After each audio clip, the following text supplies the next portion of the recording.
Nesta primeira aula do quarto nível, o que vou passar a você é que a pobreza é doença e a prosperidade é o remédio para curar essa doença. Talvez você tenha matutado a respeito do porquê menciono a prosperidade como sendo um remédio, ao invés de dicas ou princípios. Eu explico. Para mim, pobreza é doença. Não faz parte daquilo que a Mãe Natureza escolheu para nós. O universo, a natureza, é abundante. Observe que para cada grão de milho que você semeia, surgem inúmeras espigas contendo centenas de grãos. A natureza é generosa. A pobreza é mesquinha, castigadora, castradora, um fardo para aqueles que a escolhem e a amam. Escolher e amar pobreza. Poderá alguém escolher e amar a pobreza? Sim, claro que sim. Muitos o fazem e nem o percebem. A pobreza é uma doença, você pode e deve se curar dela. Adriano Silva diz: a pobreza é perversa porque ela deixa um legado. A pobreza aleija. É uma doença com sequelas irreversíveis. Algumas pessoas ficam incomodadas quando uma pessoa que tem uma vida espiritual intensa se ocupa com questões comezinhas como dinheiro, prosperidade, pagamento de dívidas e quejandos. O que essas pessoas não sabem é que 50% dos problemas que são encaminhados aos pastores e a outros orientadores espirituais em busca de solução tem algo a ver com a esfera financeira, que, em um país como o nosso, é dos maiores problemas que afligem grande faixa de nossa população. Brandon Burchard, um dos grandes especialistas de marketing dos Estados Unidos, que também é uma pessoa profundamente espiritualizada, diz: precisamos de mais modelos de comportamento na sociedade em geral. Precisamos de mais pessoas que seguem a linha da integridade, que têm compaixão e sabem servir. E acredito que o futuro pertence àqueles que vivem dessa forma. Negócios e riqueza fluem para aqueles que sabem ter uma vida honrada e que servem aos outros. Não sou tão loquaz quanto Brandon, mas lhe digo que meu lema de vida é muito parecido e também é semelhante à mensagem que Jesus nos deixou e que Buda praticou durante toda a sua vida. Aquele que não vive para servir, não serve para viver.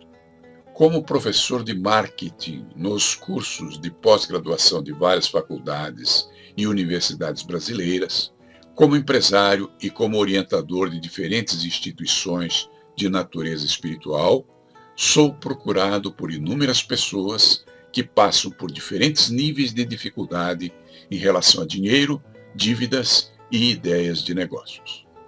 Não sei se você sabe, mas o Brasil é um dos países mais caros do mundo e que menos regalias oferece a seu povo em termos financeiros. Se em algum momento o governo começar a pensar no povo e adotar medidas econômicas e financeiras que facilitem a vida do brasileiro, com certeza irá diminuir a violência, irá melhorar o estilo de vida, a educação, a cultura e a saúde.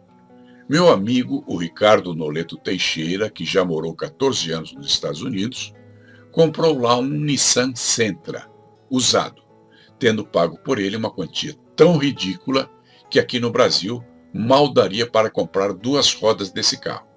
Ele pagou $1.000 pelo carro, comprou em um lugar chamado Goodwill, em San Francisco, na Califórnia.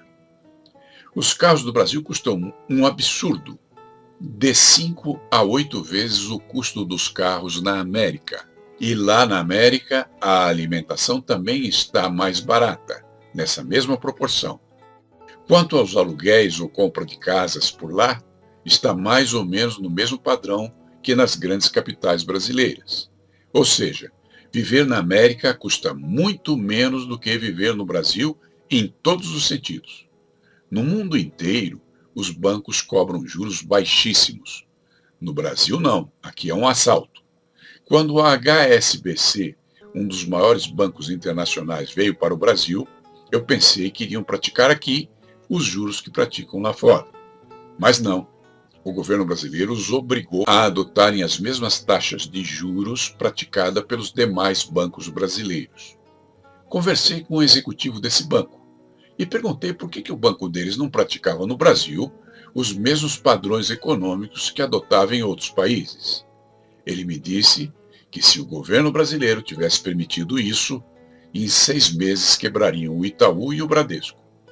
Não sei se isso é verdade. Acredito que se isso acontecesse, tanto o Itaú quanto o Bradesco se adequariam às normas bancárias mais humanas, se adaptariam e sobreviveriam. Mas não deixa de ser uma questão que merece reflexão. A proposta do nosso quarto nível, como construir uma prosperidade financeira sólida, é apresentar a você a regra de ouro e os princípios que norteiam a riqueza financeira e a forma de obtê-la. Por que utilizei o termo riqueza financeira? Porque existem muitas outras formas de riqueza. Você pode ser uma pessoa rica em seus relacionamentos, rico em ideais, rico em saúde, rico em espiritualidade, mas a riqueza financeira é uma riqueza muito peculiar e, como quaisquer outras formas de riqueza, tem suas regras e princípios. Mas o melhor de tudo é que essas regras e princípios podem ser aprendidos por quem tenha perseverança e determinação. E onde eu obtive essas ideias?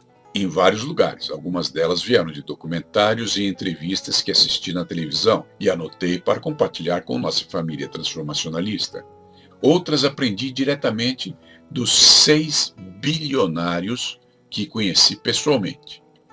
Vejo muitas críticas ao governo nas mídias sociais da internet, mas acho tudo isso bobagem e improcedente. Por quê? Porque quem elege o governo é o povo. E se o povo elegeu um governo que o oprime, por que culpar o governo? Cada povo tem o governo que merece. Certa vez vi no Facebook uma ilustração que estou colocando aqui e que define muito bem isso. Compartilhe sua opinião.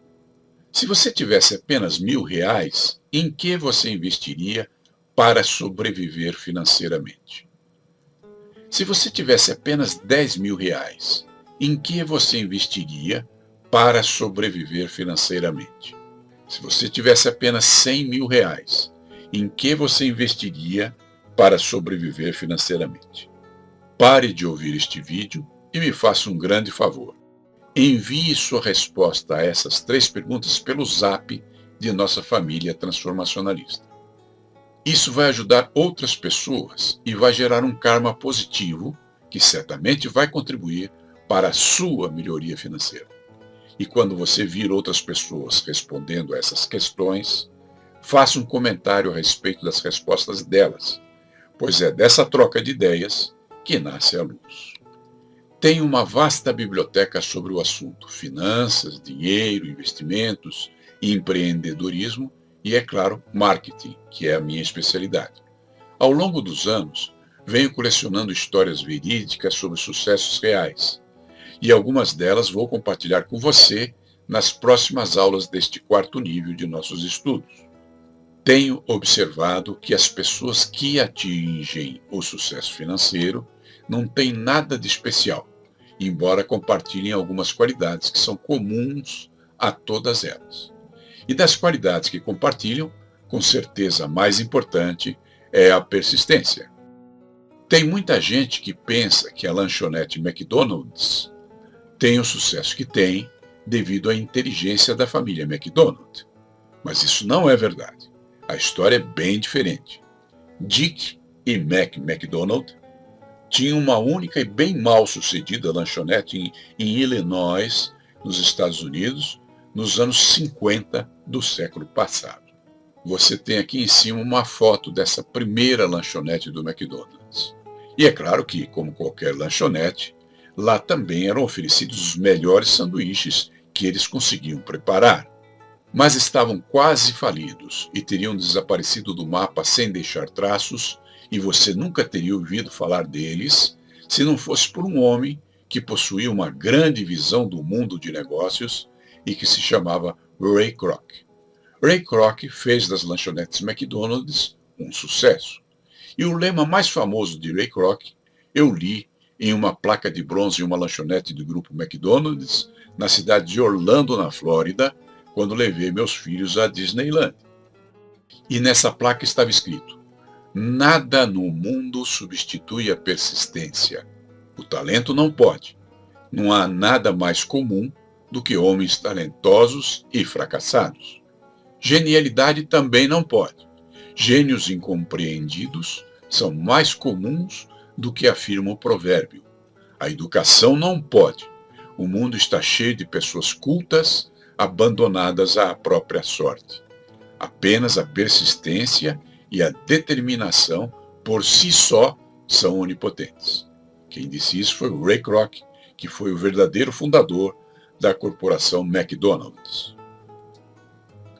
Bom, agora que você aprendeu um dos grandes segredos da arte de enriquecer e conquistar a prosperidade financeira, reflita sobre isso enquanto aguarda a próxima lição deste quarto nível de nossos estudos, onde trataremos desse assunto de forma simples e eficaz.